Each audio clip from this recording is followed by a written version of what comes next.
तर नमस्कार विद्यार्थी मित्रांनो, आपली जी कंबाईनसाठीची टेस्ट नंबर 12 झाली होती, यामधले जे इतिहास विषयाचे जे प्रश्न आहेत, हे इतिहास विषयाचे प्रश्नाचे आणि त्याचे आन्सर जे ते आज आपण बघणार आहेत. तर त्यातला जो पहिला प्रश्न आहे बघा, की कागल जहागिरीतील माणगाव येथे काय झालंय, मार्च 1920 मध्ये दख्खन अस्पृश्य समाजाची परिषद, म्हणजे ज्यालाच माणगाव परिषद असं ओळखलं जातं बघा. परत नागपूर परिषद आहे किंवा बाकीच्या वीरा शिंदे यांच्या अंडर पण काय परिषदा झाल्यात बघा. तर यांचं अध्यक्षतेपद जे ते कुणी भूषवलं असं तुम्हाला विचारलंय बघा. तर याचं जे उत्तर आहे बघा, डॉक्टर बाबासाहेब आंबेडकर जे ते जे अध्यक्ष आहे. शाहू महाराज जे इथं काय प्रमुख पाहुणे म्हणून आलेले तुम्हाला दिसून येतात. याच्या व्यतिरिक्त तुम्ही नागपूर परिषद बघणं, दिल्ली येथे भरलेल्या नंतरच्या कमिशन बघणं, परिषदा बघणं हे तुम्हाला अपेक्षित आहे. पुढचा जो प्रश्न आहे बघा, की भारतातील दुष्काळ प्रश्न आणि त्याच्यावर मात करण्यासाठी लॉर्ड लिटनच्या काळामध्ये कोणता आयोग नेमण्यात आला. आता तुम्हालाही माहिती आहे की मागच्या टेस्टला तुम्ही बघितलं असेल बघा, एक प्रश्न होता जो कोणाच्या लॉर्ड कर्झनच्या काळात. कर्झन मी असं सारखं म्हणतो, Curzon is full of commission and omission. बरेचसे कमिशन्स आयोग नेमण्यात आल्यात कर्झनच्या काळामध्ये. ठीक आहे. तसं आता लिटनच्या काळामध्ये आणि पर्टिक्युलरली दुष्काळ प्रश्न, तर तिथं ज्यावेळेस तुम्हाला कर्झन सांगितलं होतं बघा, तिथं मॅकडोनाल्ड आयोग सांगितला होता बघा, तो दुष्काळ प्रश्नावर आला होता. आता तो ऑब्व्हियसली कर्झन त्याच्यानंतर आहे बघा, बंगालच्या फाळणीच्या वेळेस आहे, आणि त्यामुळं तो तर इथं नसणार आहे. ह्याचं जे बरोबर उत्तर आहे बघा, तो स्ट्रॅची कमिशन जे ते यासाठी आलेलं होतं बघा.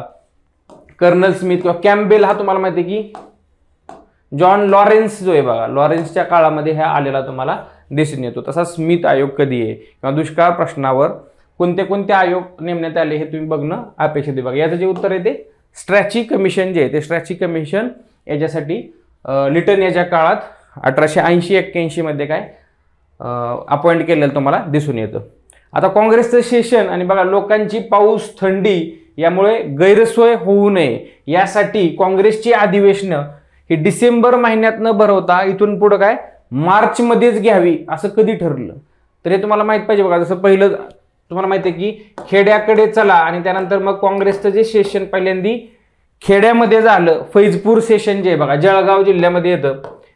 इथं हे अधिवेशन भरलं होतं आणि याच अधिवेशनात थंडीमुळं किंवा तिथं पावसामुळं तिथं येणारे जे लोक आहेत बघा काँग्रेसचे किंवा जे देशभरातले कार्यकर्ते यांचे काय झालेले तुम्हाला गैरसोय झालेली दिसून येते. आणि मग तिथे एक ठराव मांडण्यात गेला की इथून पुढेची जी काय अधिवेशनं असतील ती काय करायची, मार्च महिन्यात भरवायची. आणि मग इथून पुढं 1936-37 नंतरची जी काय तुम्हाला अधिवेशनं दिसतात ते मार्च महिन्यात पर्टिक्युलरली काँग्रेसची झालेली दिसून येतात. ह्याचं जे करेक्ट उत्तर आहे बघा, ते फैजपूर सेशन जे ऑप्शन नंबर 4 जो आहे ते ह्याचं करेक्ट आन्सर आहे. पुढचा जो प्रश्न आहे की बघा, हैदराबाद मुक्तीसंग्राम रिलेटेड किंवा तुम्ही राज्य पुनर्रचना आयोग जो झाला बघा, मराठवाडा मुक्ती संग्रामाचा प्रश्न, की 10 ऑक्टोबर 1955 रोजी राज्य पुनर्रचना आयोग जो होता, ओके, यांच्या अहवालात कोणत्या शिफारसी होत्या असं तुम्हाला विचारले बघा. की हैदराबाद राज्याची भाषावार विभागणी करावी. ऑब्व्हियसली तेलुगू लोक आहेत तिथं, कन्नडा बोलणारे लोक आहेत बघा, आणि मराठी स्पीकिंग. आपला जो संभाजीनगर जो प्रशासकीय विभाग आहे बघा, तो पूर्ण हैदराबाद संस्थानामध्ये होता हे आहे बघा. मुंबई, गुजरात आणि मराठवाड्याचे द्विभाषिक राज्य करावे. बॉम्बे स्टेट केलेलंच होतं बघा, तुम्हाला माहिती आहे. ही पण शिफारस आहे बघा. विदर्भाचे स्वतंत्र राज्य बनवावे, बरोबर आहे. मराठवाडा इन्क्लूड आहे बघा, मुंबई आणि गुजरात आहे ह्याच्यामध्ये. विदर्भाला सेपरेट बनवावे अशीच मागणी होती.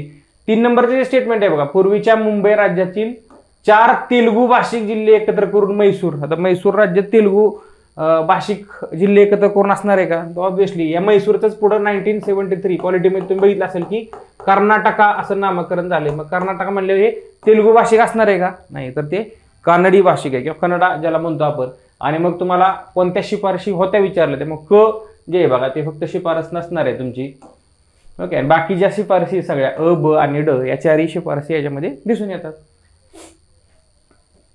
नेक्स्ट जो प्रश्न आहे बघा, की आर्थिक जो इतिहास आहे बघा, महाराष्ट्राच्या आर्थिक विकासामध्ये किंवा महाराष्ट्राच्या आर्थिक ब्रिटिश काळामधील आर्थिक समीक्षा ज्यांनी केली, दादाबाई नौरोजी, दीनशा वाचा, तसेच एक आपले पण मराठी व्यक्ती आहेत बघा, कृष्णशास्त्री चिपळूणकर यांनी काय केलं होतं, अर्थशास्त्र परिभाषा, अनेक विद्या मूलतत्व संग्रह, सॉक्रेटिसचे चरित्र, अशा जे काही ग्रंथ आहेत बघा, या ग्रंथांची रचना केली. मी या प्रश्नाच्या माध्यमातून मला त्या आर्थिक इतिहासाकडे पण तुम्हाला घेऊन जायचं होतं, प्लस बाकीचे जे काही त्यांचे ग्रंथ आहेत बघा, लिटरेचर आहे, अनेक विद्या मूलतत्व संग्रह किंवा सॉक्रेटिसचे चरित्र, हे पण तुम्हाला ओळख करून द्यायची होती. एक प्रकारे इन्फॉर्मेटिव्ह स्वरूपाचा प्रश्न होता.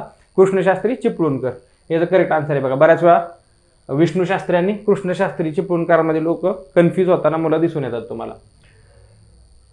पुढचा जो प्रश्न आहे 6 नंबर प्रश्न, की अयोग्य जोडी कोणती ते तुम्हाला ओळखायचं आहे बघा. म्हणजे साहित्यिक किंवा स्वातंत्र्य चळवळीत ज्यांचं योगदान आहे बघा, असे व्यक्ती आणि मग त्यांच्या जे कलाकृतीत किंवा त्यांचे जे साहित्य आहे त्यांच्या जोड्या दिलेल्या आहेत बघा. अण्णाभाऊ साठे, अण्णाभाऊ साठेंचं ठासलेल्या बंदुका, बरोबर आहे बघा, त्यांचंच साहित्य आहे. विनायक दामोदर सावरकर यांचं क्ष किरणे, माहीत नसतं बऱ्याच जणांना क्ष किरणे, कारण ते हिंदूपद पातशाही किंवा 1857 पहिले स्वातंत्र्य समर हे ठरलेली पुस्तकं असतात हे वाटतं, पण क्ष किरणे त्यांचे. मागं तुम्हाला गरमागरम चिवडा असं पण सांगितलं होतं बघा, हे पण सावरकरांचंच आहे. मोपल्यांचे बंड, मोपलाचे बंड आहे बघा 1921. मागच्या टेस्टला मला वाटतं प्रश्न पण त्याच्यावर टाकला होता की टिळकांनी, आता मोपल्यांचे बंड 21ला झाले, 1 ऑगस्ट 1920ला टिळक गेलेत, मग टिळकांचं ते नसणार, ते ऑब्वियस होतं बघा. ते तर क्ष किरणे सावरकरांचंच आहे बघा. ठासलेल्या बंदुका पण अण्णाभाऊ साठे यांचे. रमाबाई रानडे यांचे तर काहीतरी हिब्रू भाषेचे व्याकरण, हिब्रू इस्रायलची जी भाषा आहे बघा हिब्रू, हे हिब्रू भाषेचे व्याकरण हे रमाबाई रानडे नाही आहेत, पंडिता रमाबाई आहेत. तिसरं जे स्टेटमेंट आहे ना त्यामुळे ते रॉंग होऊन जातं. आणि अयोग्य विचारले तुम्हाला तर फक्त क, त्यामुळे 3 नंबर पर्याय. अयोग्य जोडी कोणती तर रमाबाई रानडे आणि हिब्रू भाषेचे व्याकरण. पहिल्या दोन्ही जोड्या काय तर बरोबर आहे बघा. आता पुढचा जो प्रश्न आहे, मागच्या वेळेस बघा हिरवे गुरुजींवर प्रश्न आलेला आहे, त्यामुळे गोवा मुक्ती संग्राम त्याच्यावर प्रश्न एक्सपेक्ट करून चला तुम्ही. आणि कोणाला मग 1 लाईनर स्वरूपाचा प्रश्न आहे बघा, कोणाला गोवा मुक्ती संग्राम तर त्याची क्रांती देवता असं म्हटले जाते. कोणती अशी फ्रीडम फायटर आहे बघा महिला तर सिंधुताई देशपांडे आहेत. या बाकीचे पण जे नाव आहेत बघा, हे सिंधुताई देशपांडेंना काय म्हटलं जातं तर गोवा मुक्ती संग्रामाची क्रांती देवता. आता बाकीचे जे आहेत बघा, विलासिनी प्रभू, मित्रा काकोडकर, अंबिकाबाई दांडेकर, या पण सगळ्या व्यक्ती गोवा मुक्ती संग्रामाशीच रिलेटेड आहेत. पण तुम्हाला हे माहीत असलं पाहिजे की क्रांती देवता कोणाला म्हटलं जातं तर सिंधुताई देशपांडे यांना. आता 8 नंबरचा जो प्रश्न आहे बघा, कोणती विधाने बरोबर आहेत असं विचारलंय तुम्हाला. त्यातलं अविधान बघा की माउंट स्टुअर्ट एल्फिन्स्टन जो आहे याची नेमणूक काय दुसऱ्या बाजीराव पेशवेच्या पुणे दरबारात सन 1801 मध्ये रेसिडेंट बॅरी क्लोजचा सहाय्यक म्हणून झाली. बरोबर आहे बघा. 1841 दुसरा बाजीराव पेशवा आहे बघा, त्यांनीच तैनाती फौज 1802 मध्ये स्वीकारली. वेलस्लीचा कालखंड चालू इथं, लॉर्ड वेलस्लीचा. आणि जो रेसिडेंट आहे बघा बॅरी क्लोज, त्या सहाय्यक म्हणून झाले. नंतर तोच जो एल्फिन्स्टन आहे बघा, हा माउंट स्टुअर्ट एल्फिन्स्टन, हा पुढे काय झालेला दक्षिणेचा पहिला आयुक्त झालेला तुम्हाला दिसून येतं. इथे दिले बघा की माउंट स्टुअर्ट एल्फिन्स्टनची प्रथम दक्षिणेचा आयुक्त, पहिला असा आयुक्त आहे. हे बरोबर आहे बघा, पण इथं काय दिले बघा ब मध्ये की दुसऱ्या इंग्रज मराठा युद्धानंतर. हे दुसऱ्या इंग्रज मराठा युद्धानंतर नाही, मराठा सत्ता कधी संपलेली दिसून येत तुम्हाला तिसऱ्या इंग्रज मराठा युद्धानंतर संपलेली, हे दुसऱ्या नाही आहे. दुसऱ्या युद्धानंतर तर काही दुसरं युद्ध कशामुळे झालं होतं तैनाती फौज, वेलस्लीच्या तैनाती फौजेचा स्वीकार केल्यामुळे. हे दुसऱ्या नाही तर तिसऱ्या इंग्रज मराठा युद्धानंतर हे झालेलं होतं 1817-18. खडकीच्या लढाई वगैरे मध्ये सुद्धा यांनी बरंचसं नेतृत्व याचं आहे बघा माउंट स्टुअर्ट एल्फिन्स्टन. दुसरं स्टेटमेंट रॉंग आहे. तिसरं स्टेटमेंट बघा, एल्फिन्स्टन रोड रेल्वे स्थानक जे आहे मुंबईमधलं, ज्याचं नाव आता बदलले, काय केले प्रभादेवी केले बघा. प्रभादेवीचं जे रेल्वे स्थानक आहे किंवा त्याचं नाव एल्फिन्स्टन रोडवर नाही तर त्याचं नाव माउंट स्टुअर्ट एल्फिन्स्टन यांच्या स्मृतीसाठी देण्यात आले होते. म्हणजे आधी होतं किंवा आतापर्यंत जे होतं ते त्याचं नाव आहे, तर ते पण विधान चुकीचं आहे बघा. बऱ्याच जणाला वाटतं की एल्फिन्स्टन यांचं, माउंट स्टुअर्ट एल्फिन्स्टन यांचं मुंबईमध्ये खूप काम आहे आणि मग हे पण नाव त्यांच्यामुळे, तर हे नाव त्यांचं नाही तर जॉन एल्फिन्स्टन जे आहेत बघा, जे काय त्यांचे पुतणे आहेत एक प्रकारे. म्हणजे माउंट स्टुअर्ट एल्फिन्स्टन यांचे पुतणे, माउंट स्टुअर्ट एल्फिन्स्टन काका आहेत त्यांचे. तर हे पण नंतर पुढे जाऊन काय ते भारतामध्ये आले होते, बॉम्बेचे गव्हर्नर पण बनले होते जॉन एल्फिन्स्टन. तर त्यांच्या नावावरनं ते प्रभादेवीचं स्टेशन आहे. आता प्रभादेवी म्हणतो आपण त्याला, एल्फिन्स्टन स्टेशन असं समजा नाव होतं, एल्फिन्स्टन रोड रेल्वे स्थानक. तर हे पण विधान चुकीचं आहे की माउंट स्टुअर्ट एल्फिन्स्टन ते यांच्या नावावर नाही, जॉन एल्फिन्स्टन जे तत्कालीन बॉम्बेचे गव्हर्नर आहेत, माउंट स्टुअर्ट एल्फिन्स्टन यांचे पुतणे. तर हे पण विधान तुम्हाला बरोबर विधान विचारले, त्यामुळे ब आणि क हे विधान बरोबर नाहीच आहे, अ फक्त बरोबर आहे. त्यामुळं 8 नंबरचा जो प्रश्न आहे त्याचं योग्य उत्तर जे आहे ते काय पर्याय क्रमांक 1 फक्त अ बरोबर. पुढचा जो प्रश्न आहे बघा 9 नंबरचा जो प्रश्न आहे की हैदराबाद स्टेट काँग्रेसचे अधिवेशन आणि त्यांचे अध्यक्ष यांच्या जोड्या लावा. हैदराबाद स्टेट काँग्रेस ही स्थापना झाली, यातलं प्रमुख नाव तुम्हाला माहिती आहे, स्वामी रामानंद तीर्थ असतील, गोविंदभाई नानल असतील, बरेचसे व्यक्ती आहेत बघा याच्यामध्ये. आणि स्टेट काँग्रेसचा रोल, त्यानंतर आर्य समाजाचा रोल महत्वाचा आहे बघा या हैदराबाद मुक्ती संग्राममध्ये. आणि त्याची 6 अधिवेशनं आहेत बघा, त्यातली जी पहिली 3 अधिवेशन आहेत बघा, हे पहिलं अधिवेशन होतं, हे दुसरं आणि हे तिसरं, बरोबर. परतूरचं अधिवेशन, ओके. पलाऊ माहिती आहे ना तुम्हाला, पलाऊ देश तसं पलाऊ असंच आहे बघा, परतूर, लातूर आणि उमरगा असं झालेलं आहे बघा. पहिले जे स्टेट काँग्रेस आहे त्याचे अध्यक्ष बरोबर आहे की गोविंदभाई नानले आहेत बघा. दुसरे मात्र लातूरचं जे अधिवेशन आहे त्याचे अध्यक्ष कोण होते तर श्रीनिवास शर्मा होते बघा.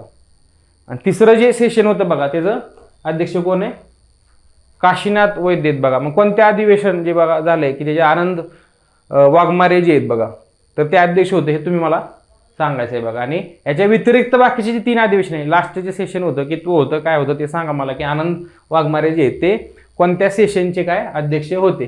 त्यामुळे जे योग्य जोड्या लावायला विचारले बघा, अचं 1 तर येणारच आहे बघा, त्यामुळे हे दोन्ही पर्याय बरोबर नाहीत. बचं जे ते 3 असणार आहे, कचं 2, म्हणजे पर्याय क्रमांक 3 जे आहे ते 9चं करेक्ट आन्सर तुम्हाला दिसून येतं. आणि जो शेवटचा प्रश्न आहे बघा, तुम्ही बघू शकता की पुढीलपैकी अशी कोणती संस्थान आहेत की ज्यांनी काय दत्तक विधान अमान्य हे कारण देऊन डलहौसी यांनी काय केली तर खालसा केली. डलहौसी आणि डॉक्ट्रिन ऑफ लॅब्स किंवा खालसा धोरण हे आपल्याला माहितीच आहे बघा. मग अशी कोणती संस्थान आहेत बघा की पर्टिक्युलरली या कारणावरून, कोणत्या कारणावरून की दत्तक विधान जे ते मंजूर न करता म्हणजे अमान्य करून खालसा केलेत. तर मी क्लासरूममध्ये पण शिकवताना तुम्हाला ही गोष्ट सांगितली आहे बघा, SSJJ बन असं काय आठवतंय का बघा. बघाट सारखे बघा, इथं बघाट आहे. U फॉर उदयपूर तुम्हाला सांगितलं होतं, N फॉर नागपूर तुम्हाला सांगितलं होतं बघा. S फॉर संबलपूर सांगितलं होतं, S फॉर अजून काय सातारा सांगितलेलं आहे बघा तुम्हाला. हे J फॉर झाशी सांगितलं होतं आणि J फॉर जैतपूर सांगितलं होतं. म्हणजे इथं 3 येत आहेत बघा, हे पण 3 येत आहेत. पण ही वराड आवध जे बघा, म्हणजे बघाट जरी बरोबर असलं तरी वराड आणि आवध हे 2 संस्थान आहेत बघा, ते याच्यामध्ये येणार नाहीत. संस्थानं खालसा जी झालेली की जे दत्तक विधान अमान्य करून ती कुठली फक्त अ आणि ब.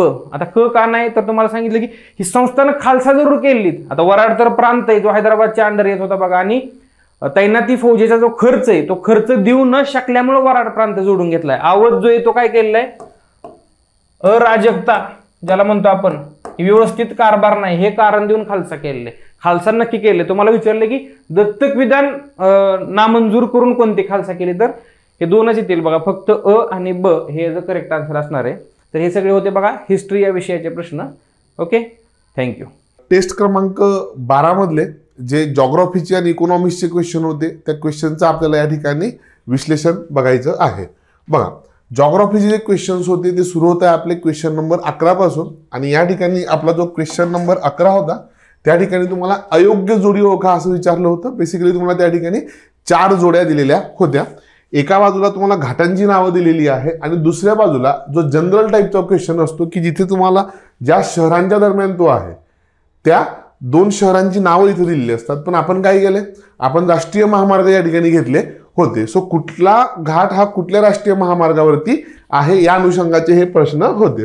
आता आंबा घाट कुठे आहे तुम्हाला सगळ्यांना माहित आहे की रत्नागिरीहून कोल्हापूरकडे जाताना आंबा घाट लागतो आणि तो काय आहे तर या ठिकाणी नॅशनल हायवे क्रमांक 166 वर आहे. सो पहिलं स्टेटमेंट या ठिकाणी बरोबर आहे किंवा पहिली पेअर आपली बरोबर आहे. परशुराम घाट कुठे आहे, पनवेल पासून तर कन्याकुमारीपर्यंत जो नॅशनल हायवे क्रमांक 66 गेलेला आहे त्या नॅशनल हायवे क्रमांक 66 वरती तुमचा परशुराम घाट पण आहे आणि कशेडी घाट पण आहे, बरोबर. पण या ठिकाणी कशेडी घाटाच्या समोर 61 दिलेलं होतं त्याच्यामुळे इथं क पेअर चुकीची आहे. इथे तुमचं नॅशनल हायवे क्रमांक 66 पाहिजे, येते लक्षामध्ये. आणि त्याच्यानंतर भिवंडीहून पुढे तेलंगणापर्यंत जो नॅशनल हायवे क्रमांक 61 गेलेला आहे, ठीक आहे, तो अहिल्यादेवी नगरमधून जातो, तो सरळ पुढे पुढे. सो तिथे तुमचा माळशेज घाट आहे, इथे तुमचा नॅशनल हायवे क्रमांक 61 पाहिजे होता. मग त्यामुळे या ठिकाणी क व ड जोडी काय आहे तर चुकीची आहे. त्याच्यामुळे पर्याय क्रमांक 2 याचं उत्तर या ठिकाणी आहे. पुढचा क्वेश्चन बघूयात, क्वेश्चन नंबर 12. क्वेश्चन नंबर 12 मध्ये बेसिकली तुम्हाला 2 नद्या दिल्या होत्या आणि या 2 नद्यांनी महाराष्ट्राच्या नैसर्गिक सीमांचा काही भाग निश्चित केलेला आहे. त्या अनुषंगाची 2 इथं तुम्हाला स्टेटमेंट दिली होती. उदाहरणार्थ तुम्ही जर का महाराष्ट्राचा नकाशा बघितला तर नंदुरबार जिल्ह्याच्या वायव्य सीमेवरनं जवळजवळ 54 किलोमीटर नर्मदा नदी वाहते आणि असं म्हणायला जागा आहे किंवा आपण असं म्हणू शकतो की महाराष्ट्राची आणि मध्य प्रदेश. आता तुम्ही जर का तो भाग बघितला तर थोडा भाग मध्य प्रदेशचा पण लागतोय आणि थोडा भाग गुजरातचा पण लागतोय. सो महाराष्ट्राची मध्य प्रदेश आणि गुजरात सोबतची जी नैसर्गिक सीमा आहे ती त्या ठिकाणी नर्मदा नदी निश्चित करते. बरोबर. सो पहिलं स्टेटमेंट या ठिकाणी बरोबर आहे. आणि सेम गडचिरोलीचा जो आग्नेय दिशेचा भाग आहे म्हणजे सिरोंचा आणि अहेरी तालुका जो आहे तिथून बरोबर काय गेलेली आहे तर त्या ठिकाणी इंद्रावती नदी गेलेली आहे. त्याच्यामुळे असं इथे म्हणायला पुन्हा काय आहे तर जागा आहे किंवा म्हणू शकतो की बाबा महाराष्ट्राचा छत्तीसगड सोबतचा जो काही भाग आहे तो इंद्रावती नदीने या ठिकाणी निश्चित केलेला आहे. त्याच्यामुळे या ठिकाणी काय होते तर दोघही स्टेटमेंट बरोबर होते. सो दोन्ही विधाने योग्य. ठीक आहे. क्वेश्चन नंबर 12चं पर्याय क्रमांक 3 या ठिकाणी उत्तर आहे. पुढचा क्वेश्चन पुन्हा महाराष्ट्र आणि मध्य प्रदेशची जी सीमा आहे ती एकमेकाला लागून आहे बघा. ओके. हा मग त्या ठिकाणी महाराष्ट्रातील जवळजवळ 8 जिल्हे आहेत जे मध्य प्रदेशला लागून आहेत आणि ते जे जिल्हे आहेत त्या जिल्ह्यांचा तुम्हाला या ठिकाणी योग्य गट ओळखायचा होता. आता तुम्ही जर का बघितलं तर तुम्हाला अगदी अकोला आणि वर्धा जिल्हा आहे ते मध्य प्रदेशच्या खूप जास्त सीमेजवळ असल्यामुळे असं वाटू शकतं की यांची सीमा मध्य प्रदेशला लागून आहे. पण खरं तर अकोल्याची आणि वर्धेची जी सीमा आहे ती त्या ठिकाणी मध्य प्रदेशला लागत नाही. मग ज्या ज्या ठिकाणी तुमचा अकोला किंवा वर्धा ऑप्शन आहे त्या त्या ठिकाणी काय करायचं होतं तुम्हाला तो ऑप्शन स्किप करायचा होता. आणि मग खरं उत्तर काय होतं या ठिकाणी जळगाव, बुलढाणा, भंडारा आणि गोंदिया. मग तुम्ही जर का पश्चिमेकडून पूर्वेकडे बघितलं तर सगळ्यात पहिले नंदुरबार, मग धुळे, मग जळगाव, त्याच्यानंतर बुलढाणा. ठीक आहे. त्याच्यानंतर थोडं पुढे गेलात की मग कोण आहे त्याच्यानंतर वर्धा आहे, नागपूर आहे, भंडारा आहे आणि गोंदिया आहे. ठीक आहे. सॉरी हे नाहीये वर्धा नाहीये. राहील तुमच्या लक्षात वर्धा बोललं गेलं. ठीक आहे. वर्धा नाहीये, अमरावती आहे. ठीक आहे. सो अमरावती, त्याच्यानंतर नागपूर, भंडारा आणि गोंदिया असे 4 त्या ठिकाणी जिल्हे लागतात. क्वेश्चन नंबर 14 बघा. महाराष्ट्रातील कोणत्या डोंगर रांगा, पर्वत रांगा, पठार जल विभाजक म्हणून कार्य करतात. आता हा खूप जास्त ट्रिकी क्वेश्चन होता कारण की आतापर्यंत जो आपण प्राकृतिक भूगोल शिकलो त्या प्राकृतिक भूगोलामध्ये फक्त आपण बघितलं की सह्याद्री हा प्रमुख जल विभाजक आहे आणि सह्याद्रीच्या उपरांगा ह्या उपजल विभाजक म्हणून त्या ठिकाणी काम करतात. पण खरं तर जल विभाजक म्हणजे काय कुठल्याही नद्यांची खोरी वेगळं करणारं कुठलंही प्राकृतिक भूरूप जे असतं त्याला आपण जल विभाजक असं म्हणतो. मग या ठिकाणी एक पर्याय होता बघा पाटोद्याचं पठार जे बीडमध्ये आहे. उत्तरेकडनं बिंदुसरा नदी वाहते, गोदावरी नदी वाहते आणि दक्षिणेकडनं मांजरा नदी वाहते. मध्यभागी पाटोद्याचं पठार आहे. सो बीडमध्ये बिंदुसरा किंवा गोदावरी आणि दक्षिणेकडे मांजरा नदीचं खोरं कोणी वेगळं केलं आहे तर पाटोद्याच्या पठाराने केलं आहे. सातमा अजिंठा तुम्हाला माहित आहे. उत्तरेकडून तापी नदी, दक्षिणेकडनं गोदावरी नदी, सातपुडा पर्वतरांग, उत्तरेला नर्मदा, दक्षिणेला तापी आणि बाळेश्वर डोंगर जो आहे तो साताऱ्यामध्ये आहे. पश्चिमेला कोयना आहे, पूर्वेकडे कृष्णा नदी आहे. सो या ठिकाणी 4ही भूसंरचना काय करतात जलविभाजक म्हणून कार्य या ठिकाणी करतात. पुढे बघा क्वेश्चन नंबर 15. इथे तुम्हाला जोड्या लावा असं विचारलं होतं. एका बाजूला डोंगर टेकड्या दिल्या आहेत, एका बाजूला जिल्हे दिलेले आहेत. तांदूळवाडीचा डोंगर कुठे आहे पालघरमध्ये आहे. यवतेश्वर डोंगर साताऱ्यामध्ये आहे. धानोऱ्याच्या टेकड्या धुळे जिल्ह्यामध्ये आहे आणि पेरजागड जो आहे तो चंद्रपूरमध्ये आहे. मग तुम्ही जर का बघितलं तर 2, 3, 4 आणि 1 असा पर्याय आपल्याला कुठे बघायला मिळतो 2, 3, 4, 1 पर्याय क्रमांक 1 मध्ये. ठीक आहे. चला पुढचा बघा क्वेश्चन नंबर 16. पुढे दिलेल्या विधानांतून चुकीचे विधान निवडा. ठीक आहे. आणि इथे तुम्हाला एकूण 4 स्टेटमेंट किंवा 4 विधानं दिलेले होते. पहिलं विधान आहे महाराष्ट्राच्या समुद्र किनाऱ्यालगत एकूण 124 बेटं आहेत. ओके. हे स्टेटमेंट बरोबर आहे. बघा जर का तुम्ही महाराष्ट्र सरकारच्या ऑफिशियल वेबसाईटवरती गेलात किंवा गव्हर्नमेंट ऑफ इंडियाच्या कुठल्या ऑफिशियल वेबसाईटवरती गेला जिथे आयलँड संबंधी डेटा आहे त्या ठिकाणी स्पष्टपणे म्हटलंय की महाराष्ट्राच्या ऑफकोस्ट एकूण 124 बेटं आहेत. सो पहिलं स्टेटमेंट त्या ठिकाणी बरोबर आहे. फक्त काही बेटांना नावं दिलेली नसतात हे समजून घ्या. जे अगदी आकाराने मोठी आहे किंवा ज्यांचं काहीतरी विशिष्ट असं महत्व आहे त्यांनाच नावं दिलेली असतात. पण एकूण 124 बेटं महाराष्ट्राच्या पश्चिम किनारपट्टीजवळ आहे. त्यात जे अंबू नावाचं बेट आहे ते बरोबर काय आहे मुंबईच्या पश्चिमेला आहे. बरोबर. सेकंड स्टेटमेंट या ठिकाणी बरोबर आहे. आणि एकूणच मुंबई शहर ज्या बेटावरती वसलेलं आहे त्याला आपण सालसेट बेट असं म्हणतो हे पण लक्षात ठेवा. बुचर बेट जे आहे ते ठाणे खाडीमध्ये आहे. तुम्ही जर का मुंबईचा ठिकाणाचा नकाशा बघितला हा जो भाग याला ठाण्याची खाडी म्हणतात आणि इथं तुमचं बुचर बेट आहे आंबू बेट इकडच्या बाजूला आहे. बरोबर. सो बुचर बेट ठाण्याच्या खाडीमध्ये आहे हे पण तुमचं बरोबर आहे. आणि एक अखाडी नावाचं बेट जे आहे ते रत्नागिरी जिल्ह्याच्या किनारपट्टीजवळ आहे. हे 4थं स्टेटमेंट या ठिकाणी चुकीचं होतं. हे जे बेट आहे सिंधुदुर्गामध्ये आहे वेंगुर्ला तालुक्याच्या पश्चिमेला. कुठे आहे वेंगुर्ला तालुक्याच्या पश्चिमेला हे बेट तुम्हाला बघायला मिळतं. त्याच्यामुळे या ठिकाणी चौथं स्टेटमेंट तुमचं उत्तर आहे. क्वेश्चन नंबर 17 कडे जाऊयात आपण. या ठिकाणी तुम्हाला दोन विधानं दिले होते. बुंदेलखंड आणि बागेलखंड नावाची दोन पठारं आहेत. त्या पठाराच्या संदर्भातली ही दोन्ही विधानं होती. बरोबर. आता बागेलखंड बघा, बागेलखंड पठार मध्य प्रदेश राज्याच्या उत्तरेला आहे आणि बुंदेलखंड पठार जे आहे ते ईशान्य दिशेला आहे.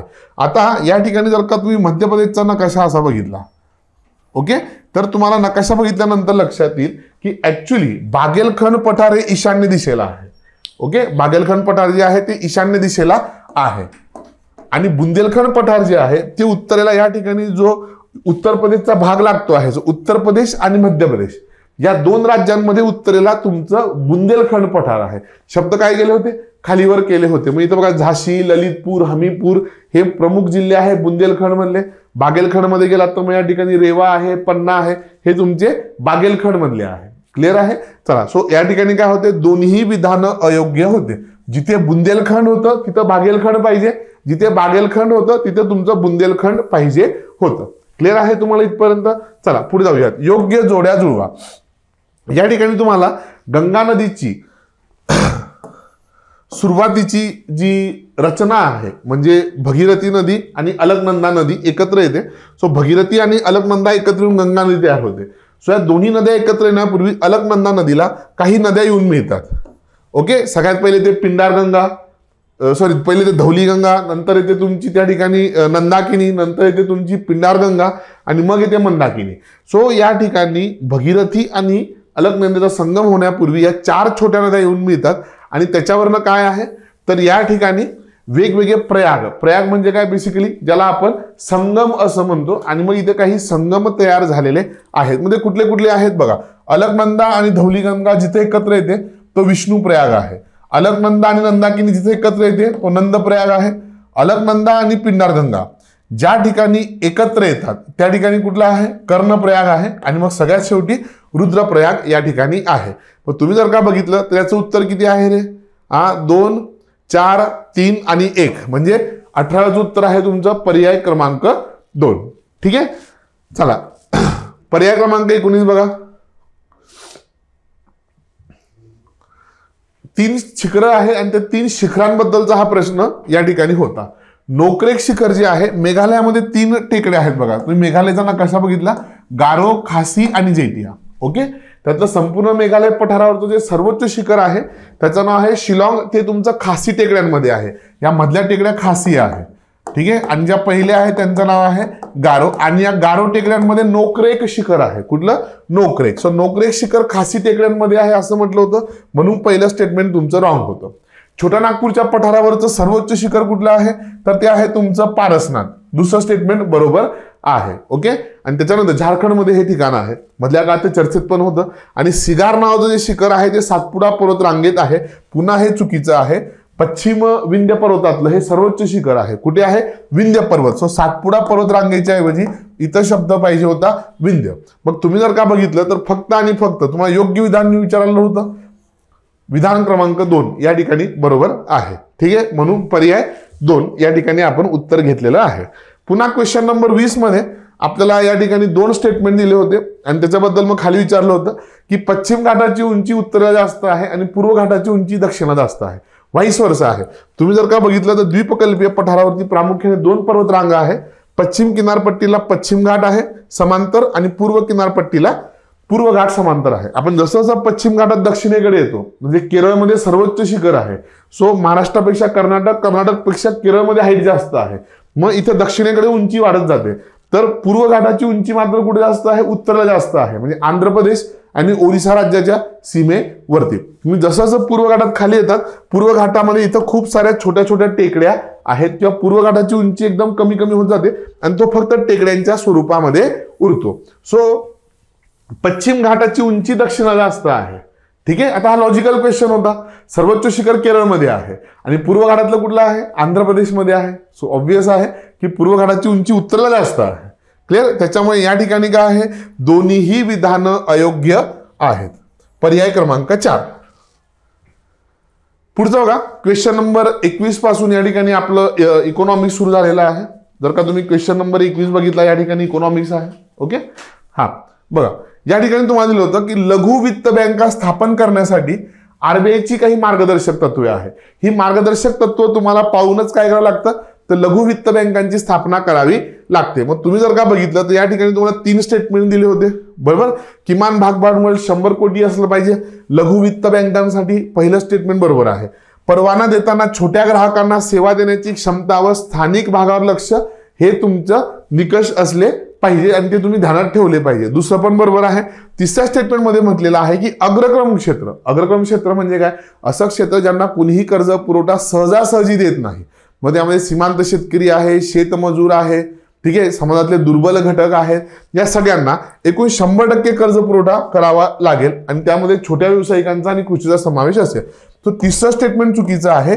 या ठिकाणी लघु वित्त बँकांना 75% कर्ज पुरवठा हा अग्रक्रम क्षेत्राला करण्याचं बंधन आहे. पण तुम्ही जर का या ठिकाणी बघितलं तर योग्य पर्याय अ व ब, ठीक आहे. क विधान या ठिकाणी चुकीचं आहे. म्हणून तुमचं 21व्या प्रश्नाचं उत्तर काय आहे, तर याचं उत्तर आहे तुमचा पर्याय क्रमांक 1. ओके. पुढचं बघा, LIC किंवा ओव्हरऑल जे जीवन विमा क्षेत्र आहे त्या जीवन विमा क्षेत्राबद्दल या ठिकाणी प्रश्न विचारला होता. जीवन विमा म्हणजे काय, तर मनुष्याचा किंवा जीवित वस्तूंचा विमा काढणाऱ्या ज्या कंपन्या आहेत, ठीक आहे, त्यांच्या संबंधित हा प्रश्न होता. सो जीवन विमा क्षेत्राशी संबंधित पुढील विधानातून चुकीचं विधान निवडायचं होतं. तुम्हाला 4 विधानं या ठिकाणी दिलेले आहेत, ठीक आहे. सो लाईफ इन्शुरन्ससाठी LIC सध्या भारतात आहे. अजून इतरही कंपन्या आहेत, खाजगी कंपन्या, पण सरकारी मालकीची सांगतोय. आणि GIC जे आहे म्हणजे आपण फक्त आपलाच विमा काढतो का, नाही, शेतीचा पण विमा काढतो आपण, वाहनांचा पण विमा काढतो, आलं लक्षामध्ये. सो वाहनांचा वगैरे विमा काढण्यासाठी GIC आहे आणि लाईफ इन्शुरन्ससाठी LIC आहे, लक्षात ठेवा. म्हणजे 4 स्टेटमेंट दिलं होतं. त्यामध्ये तुम्हाला सुरुवातीचा जो काळ आहे की LIC ची स्थापना कधी झाली, तर 1 सप्टेंबर 1956ला LIC ची स्थापना झाली. हे पहिलं स्टेटमेंट बरोबर होतं. 1956 ते 91 या कालावधीत LIC ची जीवन विमा व्यवसायात पूर्ण मक्तेदारी होती. 1991 पर्यंत नाही, तर हे या ठिकाणी काय पाहिजे होतं, 1956 पासून तर 2000 पर्यंत. का, कारण की 2000 मध्ये आपण IRDA ऍक्ट काय केला, संमत केला आणि खासगी क्षेत्राला सुद्धा विमा कंपन्या स्थापन करण्याची परवानगी या ठिकाणी दिली. सो 2000 पर्यंत म्हणजे 1956 ते 2000 पर्यंत मोनोपॉली होती. काय होतं, मोनोपॉली होती LIC ची, लक्षात ठेवा. त्यामुळे दुसरं स्टेटमेंट या ठिकाणी बरोबर आहे. बाकी LICचं जे मुख्यालय आहे ते मुंबईला आहे, त्याला योगक्षेम असं म्हटलं जातं.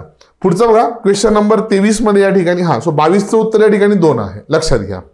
आंतरराष्ट्रीय पतदर्जा मापन करणाऱ्या बँका. आता हा प्रश्न खूप वेळा विचारला गेलेला आहे. आंतरराष्ट्रीयतेचं उदाहरण नाही असं विचारलेलं आहे. खाली तुम्हाला 4 कंपन्यांची किंवा बँकांची नावं दिली होती. स्टँडर्ड अँड पुअर्स तर तुम्हाला सगळ्यांना माहिती आहे, मूडीज माहिती आहे, फिच रेटिंग सगळ्यांना माहिती आहे. ग्लोबल फिनटेक नावाची अशी कुठलीही पत नामांकन किंवा हे करणारी काय नाहीये, पतमापन करणारी, पतदर्जा ठरवणारी कंपनी नाहीये. म्हणून तुमचं या ठिकाणी पर्याय क्रमांक 4 उत्तर आहे, ग्लोबल फिनटेक. चला, बँकांनी दिलेल्या पतपुरवठ्याला हमी देण्यासाठी फॅक्च्युअल क्वेश्चन आहे. क्वेश्चन नंबर 24 बघा. क्वेश्चन नंबर 24 बघा. हमी देण्यासाठी काय आहे, तर पतहमी महामंडळाची स्थापना कधी करण्यात आली. फॅक्च्युअल क्वेश्चन आहे. 1971 मध्ये ही स्थापना करण्यात आली होती. पुढचं बघा, क्वेश्चन नंबर 25 मध्ये तुम्हाला 2 विधानं दिली होती. महाराष्ट्र राज्य नियोजन मंडळाची स्थापना 1972 मध्ये केली गेली. हो, बरोबर आहे. 1960ला महाराष्ट्र राज्याची निर्मिती झाली आणि त्याच्यानंतर 12 वर्षांनी महाराष्ट्राचं नियोजन मंडळ अस्तित्वात आलं आणि त्याच्यामध्ये 1995ला काय केलं होतं, तर खूप सारे बदल करण्यात आले होते, त्याचं पुनर्गठन केलं होतं, लक्षात ठेवा. सो या ठिकाणी तुमचे दोन्हीही विधानं योग्य आहेत. क्लिअर. पुढचा बघा, क्वेश्चन नंबर 26 मध्ये. आता नीती आयोग तुम्हाला सगळ्यांना माहिती आहे. नीती आयोगाने राज्यांमधला विकास तपासून बघण्यासाठी राज्यस्तरीय काही निर्देशांक विकसित केलेले आहेत. मग कुठला निर्देशांक नीती आयोगाने विकसित केलेला नाही असं विचारलं होतं. सो जिल्हा हॉस्पिटल निर्देशांक राज्यांमधला विकासासाठी हे निर्देशांक आहे जे नीती आयोगाने तयार केलेत, हे समजून घ्या. सो जिल्हा हॉस्पिटल निर्देशांक हो आहे. निर्यात तयारी निर्देशांक हा पण नीती आयोगाने तयार केलाय. शाश्वत विकास ध्येय इंडिया निर्देशांक हा पण काय केलाय, तयार केला आहे. जो राज्य कृषी निर्यात हे आहे निर्देशांक आहे, हा काय नीती आयोगाने तयार केलेला नाही. त्याच्यामुळे प्रश्न क्रमांक 26चं तुमचं उत्तर आहे 4.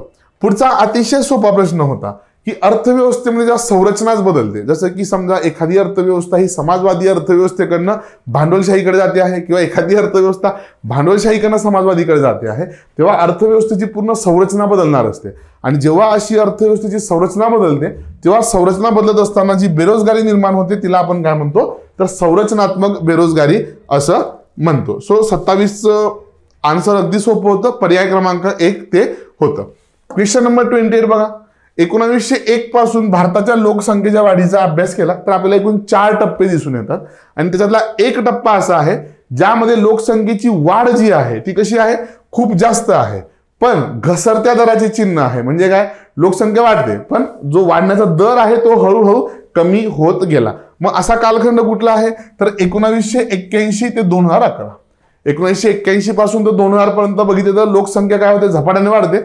आणि 2001 नंतर काय झालं, तर लोकसंख्या वाढीचा दर हा आपल्याला कमी होताना दिसतो. आता साहजिक आहे, आपले जे जुने हे होते आजी आजोबा बघा, पूर्वज बघा, एका घरात किमान 3-3, 4-4 तरी अपत्य असायचे. आता 2 वरनं आकडा सरळ 1 वरती येऊन पोहोचलेला आहे. सो लोकसंख्या वाढते आहे पण वाढीचा दर कसा झाला, तर कमी झाला. त्याच्यामुळे या ठिकाणी 28व्या प्रश्नाचं उत्तर किती आहे, तर दुसरं आहे. क्वेश्चन नंबर 29 बघा. 24 जुलै 1991 जे नवीन औद्योगिक धोरण जाहीर केलं आर्थिक सुधारणांच्या अंतर्गत, त्या संबंधित हा प्रश्न या ठिकाणी विचारलेला होता. आणि काय म्हटलं होतं तुम्हाला या ठिकाणी, की या धोरणाने जवळजवळ 95% औद्योगिक क्षेत्र परवाना मुक्त केले. आता 91 पर्यंत काय होतं, तर खूप साऱ्या क्षेत्रांवरती सरकारने बंधनं घातले होते की तुम्हाला जर का ते क्षेत्रांमध्ये व्यवसाय सुरू करायचे असतील तर तुम्हाला सरकारी परवाना त्या ठिकाणी घ्यावा लागणार आहे. ठीक आहे. सो हळूहळू करत करत ही परवाना पद्धत आपण काय केली, कमी केली आणि 95% नाही तर 85% औद्योगिक क्षेत्र काय केलं, तर या ठिकाणी परवाना मुक्त केलं. म्हणजे 85% क्षेत्रासाठी परवाना घ्यावा लागणार नव्हता. आणि या धोरणाने फक्त 18 गोष्टी अशा होत्या ज्यांच्यासाठी परवाना पद्धत सुरू ठेवली होती. सो या ठिकाणी पहिलं विधान पण चुकीचं आहे, दुसरं विधान पण चुकीचं आहे. त्याच्यामुळे दोन्हीही विधानं या ठिकाणी अयोग्य होते. 29चं उत्तर आहे पर्याय क्रमांक 4. ओके, चला पुढचं बघा. प्रश्न क्रमांक 30. राष्ट्रीय गुंतवणूक निधी जो आहे त्याच्याबद्दल हा प्रश्न होता. 4 स्टेटमेंट दिले होते आणि या 4 स्टेटमेंट मधनं तुम्हाला चुकीचं विधान निवडायचं होतं. राष्ट्रीय गुंतवणूक निधी, नॅशनल इन्व्हेस्टमेंट फंड, 27 जानेवारी 2005 सरकारने या निधीची स्थापना केली होती. पहिलं स्टेटमेंट बरोबर आहे. केंद्रीय सार्वजनिक क्षेत्र उपक्रमांमधील सरकारची अल्पमतातील भागीदारी विकून प्राप्त पैसे ठेवण्यासाठी, म्हणजे जिथं जिथं सरकारचा स्टेक आहे. 91 नंतर आपण काय केलं, तर निर्गुंतवणुकीचं धोरण राबवलं. सरकारने जिथं जिथं पैसा गुंतवला होता सार्वजनिक कंपन्यांमध्ये, आपण हळूहळू काय केलं, तो पैसा काढून घ्यायला सुरुवात केली. आणि हा जो काढलेला पैसा आहे हा कुठे टाकायचा, मग तो ठेवण्यासाठी या निधीची स्थापना केली होती. केंद्रीय सार्वजनिक क्षेत्र उपक्रमांमध्ये सरकारची अल्पमतातील भागीदारी विकून प्राप्त पैसे या निधीमध्ये ठेवले जातात. हे पण तुमचं स्टेटमेंट बरोबर आहे. आणि स्टेटमेंट क्रमांक 4 जो आहे की हा पैसा भारताच्या संचित निधीत ठेवला जातो, हे स्टेटमेंट चुकीचं होतं. हा पैसा संचित निधीमध्ये ठेवला जात नाही. सरकारी तिजोरी जी आहे तिला आपण राजकोष असं म्हणतो. या राजकोषाचे एकूण 3 कप्पे आहेत. कुठले कुठले, एक आहे आपला संचित निधी, दुसरा आहे सार्वजनिक लोकलेखे आणि तिसरा तुमचा कुठला आहे, तर हा आकस्मिक निधी. ठीक आहे. हा, त्याच्यातला संचित निधी हा सगळ्यात मोठा फंड असतो, पण संचित निधीमध्ये पण काय आहे, हा पैसा ठेवला जात नाही. त्याच्यामुळे प्रश्न क्रमांक 30चं जे उत्तर आहे ते आहे तुमचा पर्याय क्रमांक 4. ओके, चला पुढचं बघा. Question number 31. आता आरआरबीज जे आहेत बघा, रिजनल रूरल बँक्स, आरआरबीज का सुरू केल्या होत्या, रूरल फायनान्सिंगसाठी, ग्रामीण भागाला पतपुरवठा करण्यासाठी. लक्षात घ्या, भारत सरकारने 1947 पासून अगदी आत्तापर्यंत 2024 पर्यंत ग्रामीण भागाला कर्ज पुरवठा करण्यासाठी खूप सारे प्रयत्न केले. कारण की ती खूप मोठी अडचण आहे की ग्रामीण भागाला शक्यतो पतपुरवठा केला जात नाही किंवा कोणी कर्ज द्यायला तयार होत नाही. मग भारत सरकारने स्वातंत्र्यापासूनच मग जमीन सुधारणा असतील किंवा त्याच्यानंतर 14 बँकांचं राष्ट्रीयकरण असेल, आरआरबीज असेल, भूविकास बँका असतील, अग्रक्रम क्षेत्र कर्ज पुरवठा असेल, नाबार्ड असेल, खूप साऱ्या योजना किंवा खूप सारे कार्यक्रम या ठिकाणी राबवले. त्या कार्यक्रमांमधलाच एक कार्यक्रम आहे तुमचा आरआरबी, बरोबर. पण आरआरबी स्थापन केल्यानंतर ती हळूहळू काय व्हायला लागल्या, तोट्यात जायला लागल्या. त्या तोट्यात गेल्यानंतर मग काय झालं, वेगवेगळ्या समित्या स्थापन केल्या गेल्या की आरआरबीजला काय करावं लागेल, रिस्ट्रक्चर करावं लागेल, पुन्हा आपल्याला त्याची पुनर्रचना करावी लागेल, काही गोष्टी बदलायला लागतील, नाही तर आरआरबीज काय होतील, बुडतील. मग त्यासाठीच्या समित्यांची यादी तुम्हाला पुस्तकात दिली आहे. तर की भंडारी समिती, त्याच्यानंतर या ठिकाणी थिंगालाई समिती, चक्रवर्ती समिती या तिघही समित्या या आरआरबीच्या पुनर्रचनेसंबंधीच्या आहे. HD वेणुगोपाल समिती जी आहे ती या ठिकाणी काय होती तर आरआरबीच्या याच्या संबंधी नव्हती, पुनर्रचनेसंबंधी नव्हती. म्हणून या ठिकाणी काय आहे तुमचं पर्याय क्रमांक अ ब क बरोबर आहे. ड तुमचं या ठिकाणी पर्याय नव्हता, म्हणून उत्तर काय आहे तुमचं पहिलं आहे. क्वेश्चन नंबर 32 बघा. एखादी कर्ज मालमत्ता बँकासाठी उत्पन्न मिळवून देण्याच्या अक्षमतेची न राहिल्यास ती अलाभदायी बनते. NPS तुम्हाला सगळ्यांना माहित आहे. ठीक आहे, बँकांनी जे कर्ज दिलेले असतात त्या कर्जाची जर का घेतलेल्या लोकांनी परतफेड नाही केली तर बँकांसाठी ते काय होऊन जातात, NPS होऊन जातात. आणि एखादी ऍसेट ही NPA झालेली आहे म्हणजे ते कर्ज आता बुडालेलं आहे. ठीक आहे, बँकेचं असं कर्ज लोकांना दिले आणि लोकांनी बँकेला ते परत दिलंच नाही, ते बँकांसाठी बुडीत संपत्ती आहे. त्याला इंग्लिशमध्ये नॉन परफॉर्मिंग ऍसेट किंवा आपण ज्याला NPA असं म्हणतो. आणि NPA झाल्याचे काही निकष आहे की एखाद्या मुदती कर्जावरील व्याज किंवा मुद्दलाचा हप्ता 90 दिवसांसाठी थकीत राहिला. ठीक आहे, 90 दिवस आपण जर का तुम्ही एखादा हप्ता थांबून ठेवला, जनरली मंथ टू मंथ असतात ना EMIs, असा 3 महिन्यापर्यंत जर का तुम्ही हप्ता अडवून ठेवला तर त्याला हे समजलं जातं, NPA समजलं जातं. ओव्हरड्राफ्ट आणि कॅश क्रेडिट खाते 90 दिवसांपेक्षा अधिक काळासाठी आउट ऑफ ऑर्डर राहिल्या. सो दोघंही निकषमध्ये काय आहे तर ती प्रॉपर्टी किंवा ते कर्ज NPA कन्सिडर केलं जातं. ओके, आता RBI संबंधीचा पुढचा क्वेश्चन आहे क्वेश्चन नंबर 34. RBI खूप सारे काम करते, त्यातलं एक काम आहे सरकारची बँक म्हणून काम करणं, दुसरं कार्य आहे बँकांची बँक म्हणून कार्य करणं किंवा मग पतनियंत्रण करणं. ठीक आहे, लक्षात घ्या. सो खूप सारे कामं केले जातात, त्यातलं एक महत्वाचं कार्य आहे बँकांची बँक म्हणून कार्य करणं आणि भारत सरकारची बँक म्हणून कार्य करणं. या ठिकाणी तुम्हाला प्रश्न विचारला होता की भारत सरकारची बँक म्हणून RBI कुठले कुठले कार्य करते. मग भारत सरकारशी संबंधित जेवढेही कार्य आहे ते सगळे काय आहे तर RBIचे भारत सरकारची बँक म्हणून केलेले कार्य आहे.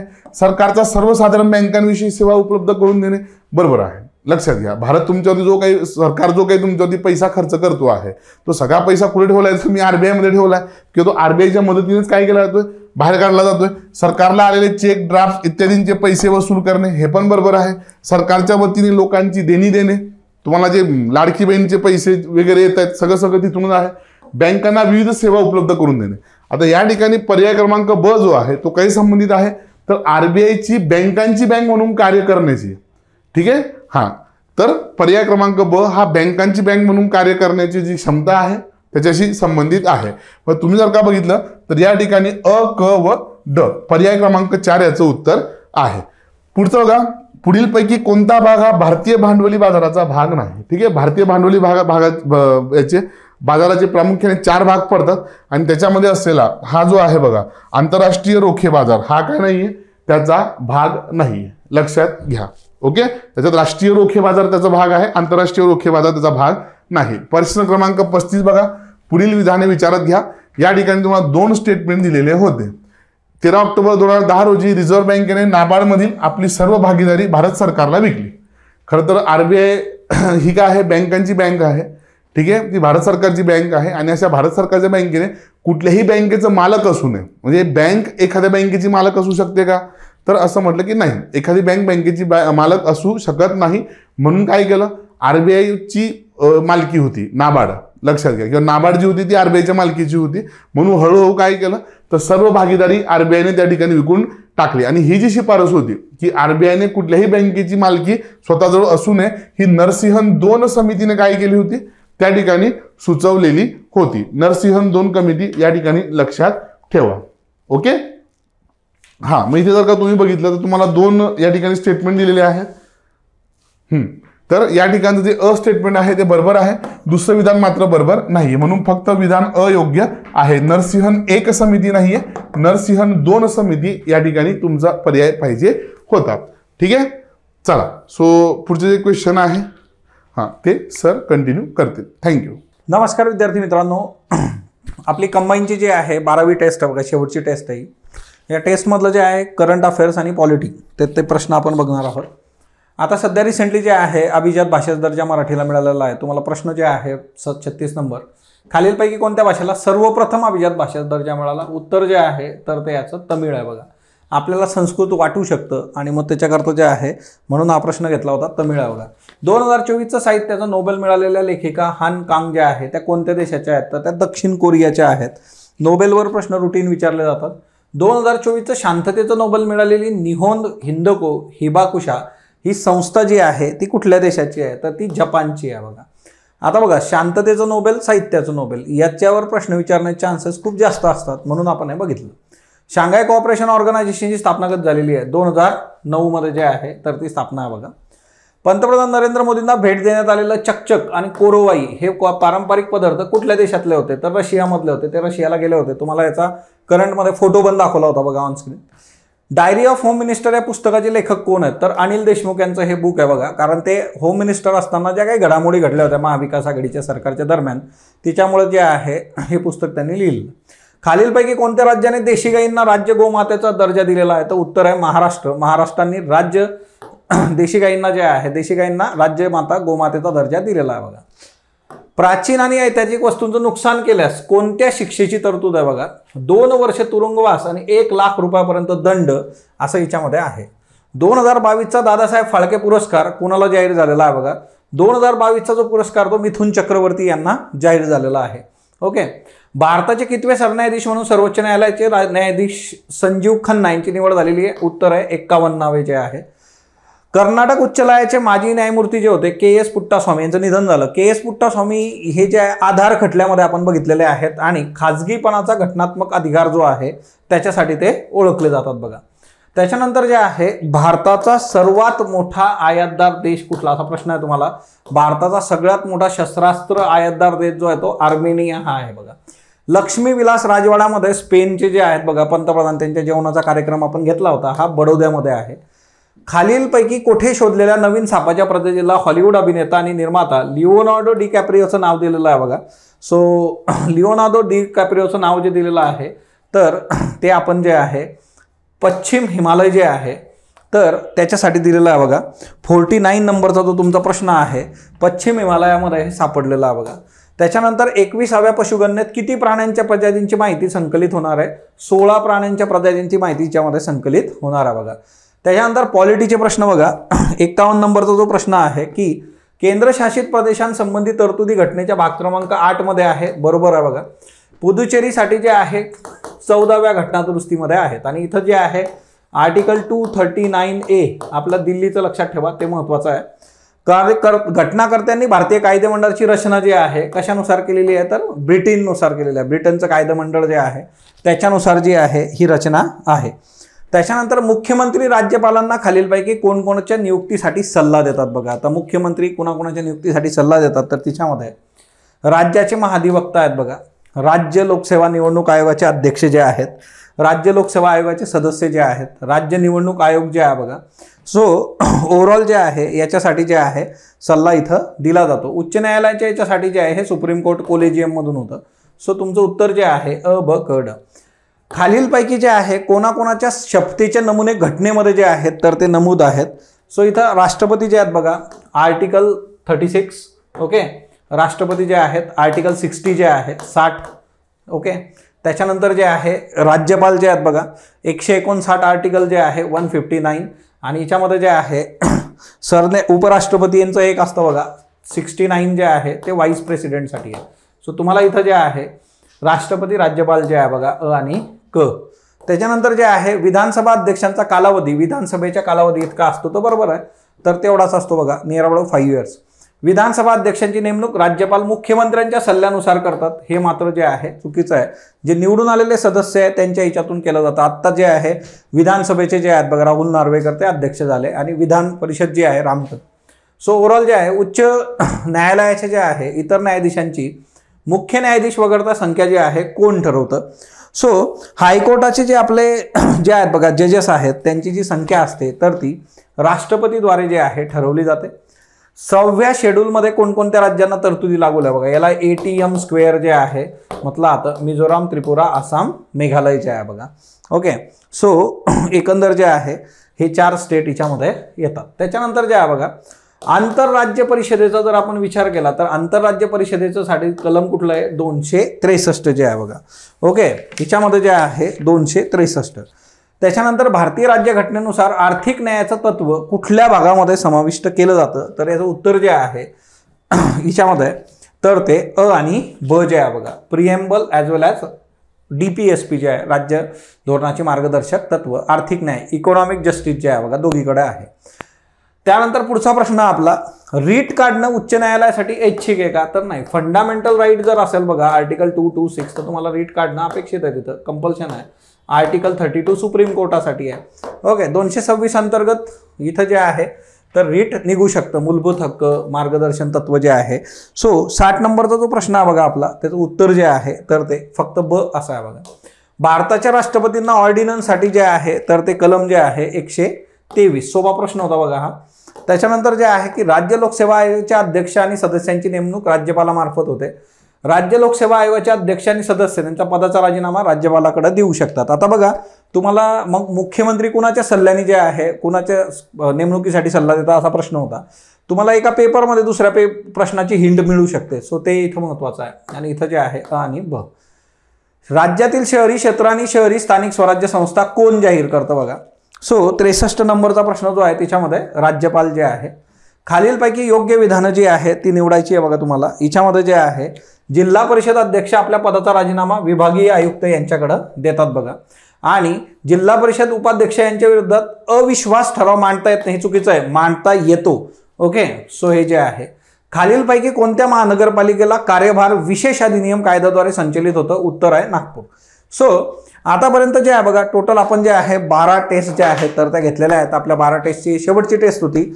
कंबाईनची परीक्षा पुढे जाईल वगैरे जे काही चर्चा सध्या आहे, माझं सजेशन एवढंच आहे की जोपर्यंत कुठले नोटिफिकेशन येत नाही तोपर्यंत तुम्ही तुमचा अभ्यास कंटिन्यू ठेवा.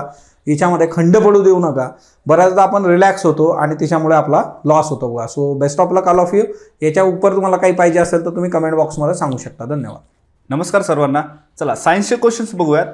प्रश्न क्रमांक 66 ते 80 सायन्सचे जे आहेत 15 प्रश्न आपल्याला या टेस्टमध्ये अवेलेबल आहेत बघा. ओके. चला 66 नंबरचा प्रश्न बघूयात. याच्यामधला जो पहिला प्रश्न आहे सामान्य विज्ञानावरती, हा बेसिकली प्राणी संघ ज्याला आपण फायलम असं म्हणतो या टॉपिकवरती आहे. ओके. आता बघा वारंवार जे आहेत प्रश्न याच्यावरती विचारले जातात, त्याच्यामुळे हा जो टॉपिक आहे चांगला रिव्हिजन करून त्याचबरोबर याच्यामधले जे काही फॅक्ट्स आहेत मुख्यतः उपवर्ग त्याचबरोबर यातील आढळणारे प्राणी हे आपल्याला चांगल्या पद्धतीने प्रिपेअर करून जायचे आहे. ठीक आहे. पहिला जो प्रश्न आहे बघा विचारलेला आहे, आर्थ्रोपोडा संघातील प्राणी कोणत्या वैशिष्ट्यामुळे ओळखले जातात? बंद रक्ताभिसरण संस्था, उघड रक्ताभिसरण संस्था, अविकसित अपेंडेजेस आणि चौथा आहे प्राणी संघातील दुसरा सर्वात मोठा गट. आता बघा बेसिकली आपल्याला माहिती आहे की सर्वात मोठा गट जो आहे तो कोण आहे प्राणी संघातला? आर्थ्रोपोडा आहे. दुसरा जो आहे तो कोणता असेल? मोलुस्का आहे बघा. ठीक आहे. बेसिक इन्फॉर्मेशन आहे आपल्याला चांगल्या पद्धतीने माहीत आहे. त्यानंतर चौथं स्टेटमेंट इथे चुकीचं आहे. तिसरं स्टेटमेंट जर आपण बघितलं तर अविकसित अपेंडेजेस आहेत. आता आर्थ्रोपोडामध्ये स्पायडर आहे, विंचू आहे, यांचे जर आपण शरीर रचना बघितली तर यांना अपेंडेजेस हे चांगल्या पद्धतीने विकसित असतात. म्हणजे अविकसित इथे येणार नाही तर विकसित पद्धतीचे असतात. त्याच्यामुळे तिसरं जे आहे बघा हे इथं चुकीचं आहे. ठीक आहे. त्यानंतर पहिला जो ऑप्शन आहे बंद रक्ताभिसरण प्रणाली. ठीक आहे. या बंद रक्ताभिसरण प्रणालीमध्ये बघा बेसिकली ॲनेलिडा नावाचे प्राणी येतात. कोणता संघ येतो? ॲनेलिडा. ठीक आहे. हे विसरायचं नाही, ॲनेलिडा.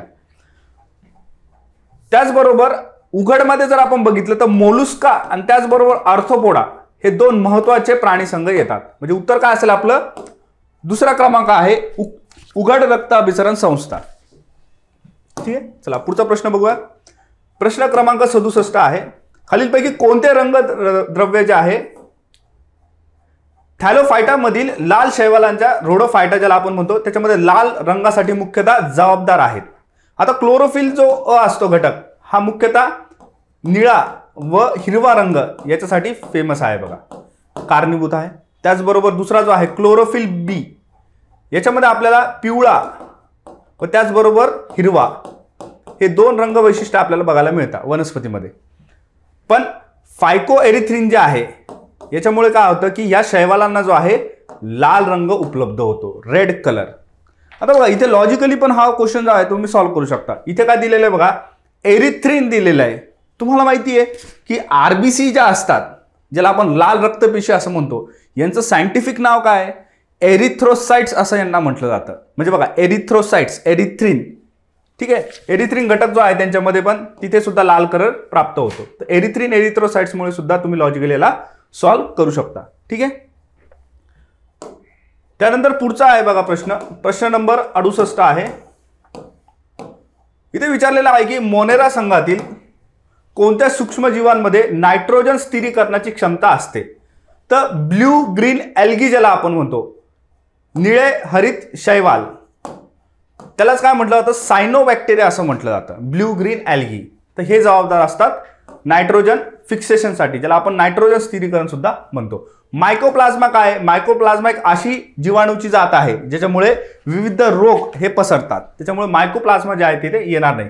आर्क बॅक्टेरिया आणि थर्मोफाइल्स हे एक प्राचीन काळातील जीवाणू आहेत ज्याच्यामध्ये हॅलोफाइल्स सुद्धा येतात, मिथॅनोजन सुद्धा येतात. तर हे सर्व एकाच गटातले असल्यामुळे हे प्राचीन जीवाणू म्हणून ओळखले जातात. बघा, अति तीव्र तापमानामध्ये अति तीव्र घटकांवरती ते जगतात. ओके, हे त्यांचं काय आहे, वैशिष्ट्य आहे. बघा, त्यानंतर पुढचा प्रश्न आहे जागतिक क्षयरोग टीबी, म्हणजे टीबीच्या संदर्भात जे आहे बघा प्रश्न विचारलेला आहे की संबंधित खालील विधानांवरती विचार करा व योग्य पर्याय निवडा. तुम्हाला इथे 4 स्टेटमेंट दिलेलं आहे, 4 पैकी तुम्हाला किती स्टेटमेंट बरोबर आहे ते ओळखायचं आहे. आता बघा, पहिले जे आहे क्षयरोगाचा प्रमुख कारणीभूत जीवाणू म्हणजे मायकोबॅक्टेरियम आहे. तर आहे का, आपल्याला माहिती आहे मायकोबॅक्टेरियम ट्युबरक्युलाई असं या जीवाणूचं नाव आहे. म्हणजे काय, पहिलं स्टेटमेंट इथे बरोबर आहे. दुसरा इथे विचारलेला आहे की क्षयरोग फक्त फुफ्फुसांपुरताच मर्यादित असतो व इतर कोणत्याही अवयवांवर परिणाम करत नाही. तर असं नाहीये. एक संकल्पना आहे बघा, एक्स्ट्रा पल्मनरी टीबी म्हणून, ज्याच्यामध्ये फुफ्फुसाच्या बाहेर इतर शरीर अंगावरती जो घात केला जातो टीबीद्वारे, तो इथे चर्चेत असतो बघा. तर इथे सेकंड स्टेटमेंट इथे चुकीचं आहे. त्यानंतर आहे क्षयरोगाचे लसीकरण बालपणात BCG लसीद्वारे केले जाते. ठीक आहे. तर BCG जी लस आहे बघा, तुम्हाला माहिती आहे बॅसिलस कॅलमाइट ग्वेरिन ही जी लस आहे तिचं सेवन इथे केलं जातं. त्यानंतर शेवटचा आहे एकाधिक औषध प्रतिकार, ज्यालाच आपण मल्टी ड्रग रेझिस्टंट टीबी असं म्हणतो. हा जो प्रकार असतो टीबीचा, हा प्रतिजैवकांच्या चुकीच्या वापरामुळे होतो. तर असं होतं का, यस. यालाच आपण काय म्हणतो, अँटीबायोटिक्स असं म्हणतो. तुम्हाला माहिती आहे ॲझिथ्रोमायसिन नावाची टॅबलेट असते. काय बरं ही टॅबलेट, तर याला अँटीबायोटिक्स असं म्हणतात. या अँटीबायोटिक्सचं अनियमित सेवन केल्यामुळे किंवा विदाऊट डॉक्टर्स प्रिस्क्रिप्शन याचं जर सेवन झालं तर काय तयार होतं, त्यातनं MDR टीबी नावाचा प्रकार तयार होतो. म्हणजे इथे जे स्टेटमेंट आहे अ, क आणि ड हे तिन्ही इथे बरोबर आहे. उत्तर काय असणार आहे, 2. ठीक आहे. चला पुढचा प्रश्न बघूया. प्रश्न क्रमांक 70 आहे. खालीलपैकी कोणते विधान पेशी सिद्धांताशी संबंधित नाही. पेशी सिद्धांतावरती प्रश्न आहे बघा. सर्व सजीवांची रचना एक किंवा अधिक पेशींपासून बनलेली असते. बरोबर आहे. त्यानंतर पेशी नव्याने निर्मित होण्यासाठी पूर्व पेशीपासूनच निर्माण होतात. हे सुद्धा बरोबर आहे. त्यानंतर पेशी म्हणजे जीवनाचे मूलभूत कार्यात्मक व संरचनात्मक घटक आहेत. हे सुद्धा बरोबर आहे. पेशी केवळ नैसर्गिक पद्धतीनेच तयार होतात. तर हे चुकीचं आहे. लॅबोरेटरीमध्ये किंवा प्रयोगशाळेमध्ये ज्या काही पेशी निर्माण होतात त्यांना सिंथेटिक पेशी असं म्हटलं जातं. काय म्हटलं जातं, सिंथेटिक पेशी. यालाच आपण कृत्रिम पेशी सुद्धा म्हणतो. ठीक आहे. तर ह्या गोष्टी इथे महत्त्वाच्या आहे. चौथं स्टेटमेंट जे आहे ते इथे चुकीचं आहे आणि विचारलेलं आपल्याला काय, नाही, संबंधित नाही. तर एक स्टेटमेंट इथे चुकीचं आहे. ठीक आहे. पुढचा जो प्रश्न आहे बघा 71 नंबर, इथे विचारलेला आहे कोणते संप्रेरक वनस्पतीमधील तापमान कमी करण्यासाठी बाष्पोत्सर्जन म्हणजेच रेस्पिरेशन नियंत्रित करतात. उत्तर काय असेल याचं, एथिलीन आहे बघा, एथिलीन. ठीक आहे, एथिलीन आहे. ऑक्सिनचं काम काय असतं, ऑक्सिनचं काम जे आहे पेशीची लांबी वाढवणे हे ऑक्सिनचं काम असतं बघा. पेशीची काय, लांबी वाढवणे. सायटोकायनाइन जे असतात त्यांचं कार्य काय असतं, पेशीचं विभाजन घडून आणणे वनस्पतीमध्ये. कोणत्या संप्रेरकाचं काम असतं, सायटोकायनाइनचं. त्यानंतर ॲब्सिसिक ॲसिड जे आहे, ॲब्सिसिक ॲसिडमुळे काय होतं, वनस्पतीमध्ये असलेले फळ, फूल, त्यातील फांद्या, त्यातील पर्ण, ज्याला आपण पाने असं म्हणतो, हे सगळं गळून पडण्याचं जे कारण असतं, तर कोणतं संप्रेरक आहे ते ॲब्सिसिक ॲसिड आहे बघा. ठीक आहे. तर उत्तर काय बघायचं, एथिलीन आहे. पुढचा जो प्रश्न आहे बघा, चेतापेशी न्यूरॉनच्या कोणता भाग इतर न्यूरॉन व पेशींना संकेत पाठवण्यासाठी जबाबदार असतो. आता इथे जे आहे बघा, आपण याची जी आहे आकृती इथे बघूयात. या आकृतीमध्ये आपल्याला लक्षात येईल की एक्झॅक्टली कोणता भाग इथे कार्य करतो. आता न्यूरॉनची जर तुम्ही इथे संरचना बघितली तर डेंड्राइट्स एक आपल्याला बघायला मिळतं, जो टोक आहे बघा डेंड्राइट्स नावाचा. आणि त्याचबरोबर जो आहे आपल्याला दुसरा जो भाग आहे सेल बॉडी एक बघायला मिळतं आणि त्यानंतर एक्झॉन नावाचा एक प्रकार बघायला मिळतो. आता डेंड्राइटचं मुख्य कार्य काय, तर डेंड्राइटमध्ये काय होतं की जे काही संदेश आहे तर ते संदेश रिसीव्ह करण्याचं काम कोण करतं, तर डेंड्राइट करत असतात. त्यानंतर एक्झॉनचं कार्य काय, तर स्नायू, पेशी व उती यांच्यापर्यंत संदेश पोहोचवण्याचं काम कोण करतात, तर एक्झॉन्स हे करत असतात. बघा उत्तर काय असेल, बघा आपलं काय काय ऑप्शन्स दिलेले आहेत आपल्याला. बघा इथे आहे अक्षतंतू म्हणजे एक्झॉन्स, एक्झॉन्स त्याचा आन्सर आहे. WBCचा इथे संबंध येत नाही, पेशी कायचाही सुद्धा संबंध येत नाही. तर डेंड्राइट इथे वाटू शकतं पण डेंड्राइट सुद्धा नाही, कारण की संदेश मिळवण्याचं काम कोण करतं, तर डेंड्राइट्स करतात. परंतु संदेश पेशीपर्यंत पोहोचवण्याचं काम कोण करतात, तर अक्षतंतू करत असतात. पुढचा प्रश्न बघूयात. 73 नंबरचा प्रश्न आहे, डॅच प्रथिने पेशींचा आकार व अखंडता टिकवण्यासाठी कार्य करतात. आता इथे तुम्हाला दोन जे ऑप्शन्स आहेत बघा, पहिला आणि तिसरा. हेमोग्लोबिन आहे का, तर नाही. हेमोग्लोबिनचं कार्य काय असतं, ऑक्सिजनचं वहन करणे, तर त्याच्यामुळे हे ऑप्शन चुकीचं आहे. इन्सुलिनचं कार्य काय असतं, तर इन्सुलिन असं संप्रेरक आहे शरीरातलं ज्याच्यामुळे ग्लुकोजचं प्रमाण नियंत्रित रक्तामध्ये केलं जातं. तर तिसरं पण इथे चुकीचं आहे. आता तुम्हाला कोलॅजन आणि मायोसिन मध्ये जे आहे इथे कन्फ्युजन होऊ शकतं. मायोसिनचं जे मुख्य कार्य आहे बघा, स्नायूमध्ये हालचालीसाठी कोणतं संप्रेरक इथे काम करतं, तर मायोसिन आहे बघा. त्याचबरोबर कोलेजन जे आहे, कोलेजन हे आकार व अखंडता पेशींमध्ये मेंटेन ठेवण्याचं काम करत असतं. तर उत्तर काय असेल आपलं, कोलॅजन आहे बघा. ठीक आहे.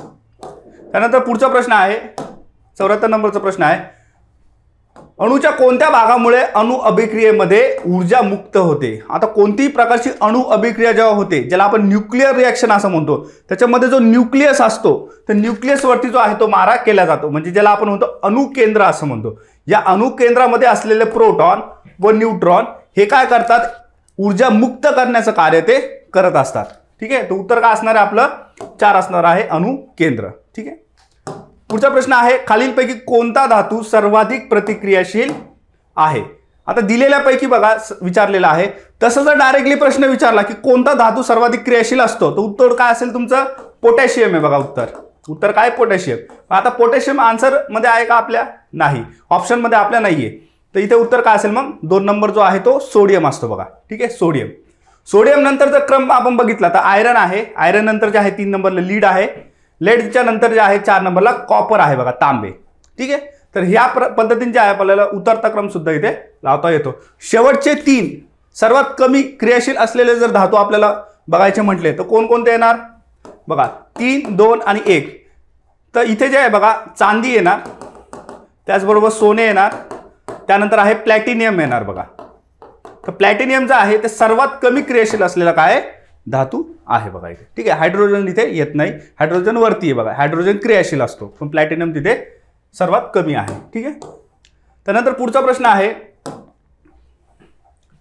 लिव्हाइस ऍसिड्स चे जे वैशिष्ट्य आहे खालीलपैकी कोणते आहेत बघा. ठीक आहे. 4 इथे आपल्याला स्टेटमेंट्स दिलेले आहेत, त्याच्यापैकी विचारलेलं आहे की कोणतं वैशिष्ट्य असतं कशाचं, लिव्हाइस ऍसिडचं. तर लिव्हाइस ऍसिड मध्ये बघा, या 2 मध्ये तुम्हाला इथे कन्फ्युजन होऊ शकतं की इलेक्ट्रॉन्स दान केले जातात का स्वीकारले जातात, कारण की तिसऱ्या ऑप्शन मध्ये काय दिलेलं आहे की कोणत्याही संयोजनामध्ये भाग घेत नाहीत. असं होत नाही बघा. ऍसिड आणि बेसिस म्हटलं तर त्यांची बॉन्डिंग होणारच आहे, लॉजिक आहे बघा बेसिक. त्यामुळे तिसरा ऑप्शन इथे येणार नाही. चौथ्या ऑप्शन मध्ये काय दिलेलं आहे की निष्क्रिय वायूंसोबत स्थिर बंध निर्माण करतात. आता इनर्ट गॅसचं वैशिष्ट्य काय असतं, कोणत्या याच्यासोबत ते रिॲक्ट करत नाही, म्हणून चौथं स्टेटमेंट पण इथे काय आहे, इलॉजिकल आहे. ठीक आहे. 3 आणि 4 इथे कॅन्सल होणार. 1 आणि 2 मध्ये जे कन्फ्युजन आहे, आता तुम्हाला माहिती जेव्हा कोणत्याही रसायनाला, कोणत्याही मूलद्रव्याला आयन निर्मिती करायची असते, आयनायझेशन, तेव्हा काय केलं जातं, इलेक्ट्रॉन जे आहेत ते दान केले जातात बरोबर. पण लिव्हाइस ऍसिड मध्ये उलटं होतं, जे लिव्हाइस ऍसिड आहे ते इलेक्ट्रॉनचा स्वीकार करतात आणि जे लिव्हाइस बेस आहेत, बेस काय करतात तर दान करतात. तर इथे जे आहे उलट परिस्थिती आपल्याला बघायला मिळते. तर उत्तर काय असेल 76चा 2 नंबर आहे. तर हे स्वीकारणे आणि त्याचबरोबर दान करणे याच्यातून काय फॉर्म होत असेल, तर लिव्हिस ॲडक्ट हे नाव लक्षात ठेवायचं, लिव्हिस ॲडक्ट. ठीक आहे. चला पुढचा प्रश्न बघूया. प्रश्न नंबर 77 आहे. इथे विचारलेला आहे की प्रकाशाच्या अपवर्तन प्रक्रियेत जेव्हा प्रकाश कमी घन माध्यमातून जास्त घन माध्यमात जातो तेव्हा एक्झॅक्टली काय होतं, तर प्रकाश स्तंभिकेपासून दूर जातो का, तर नाही, दूर नाही जात. ठीक आहे. प्रकाश स्तंभिकेकडे वळतो का? तर यस, तो वळतो. प्रकाशाची गती कमी होते असं होत नाही. प्रकाशाची वारंवारता वाढते हेही होत नाही. चला कन्सेप्ट समजून घेऊयात आपण. इथे जे आहे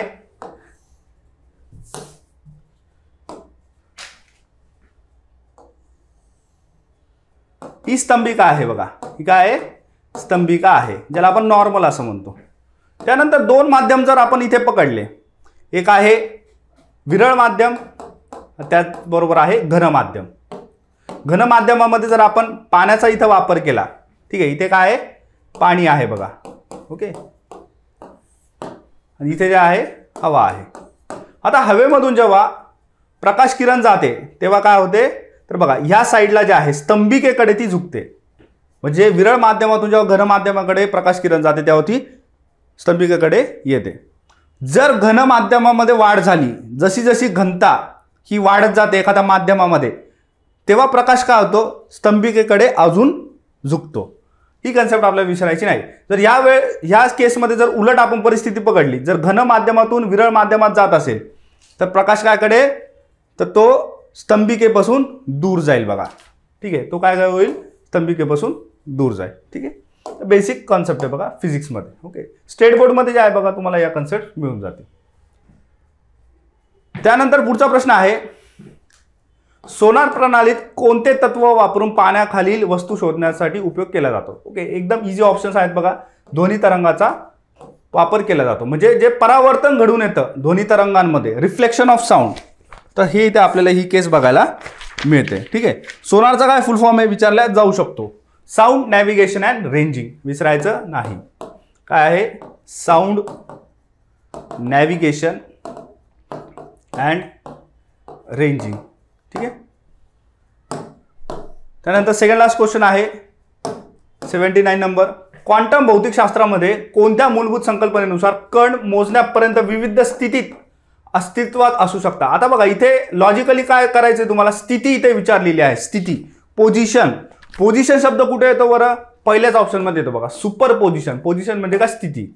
असंही तुम्ही लॉजिकली याला सॉल्व्ह करू शकता. म्हणजे एकाच वेळेस काय होतं की जो कण आहे तो ए साईडला पण अस्तित्वात आहे आणि तो बी साईडलाही अस्तित्वात आहे. याला आपण काय म्हणतो? सुपर पोझिशन असं क्वांटम फिजिक्समध्ये म्हणत असतो बघा. ठीक आहे, एक त्याचा आन्सर आहे. शेवटचा प्रश्न आहे बघा 80 नंबर. इथं विचारलेला आहे की ध्वनी लहरींचा शोध डॅश यांनी लावला आहे. ठीक आहे, वारंवार जे बघा शास्त्रज्ञ व त्यांचा शोध हे तुम्हाला विचारलं जातं. इथे जे आहे न्यूटन आहे का? तर नाही, न्यूटन इज रिलेटेड टू गुरुत्वाकर्षण म्हणजे ग्रॅव्हिटी. ठीक आहे, त्यानंतर ह्युगेन्स इथे नाहीये, बॉईल इथे नाहीये, तर गॅलिलिओ गॅलिली हे त्याचं उत्तर असणार आहे बघा. सर्वप्रथम ध्वनी लहरींची जी मांडणी आहे किंवा त्याचा शोध ते अस्तित्वात असतात हे कोणी सांगितलेलं आहे? गॅलिलिओ गॅलिली यांनी.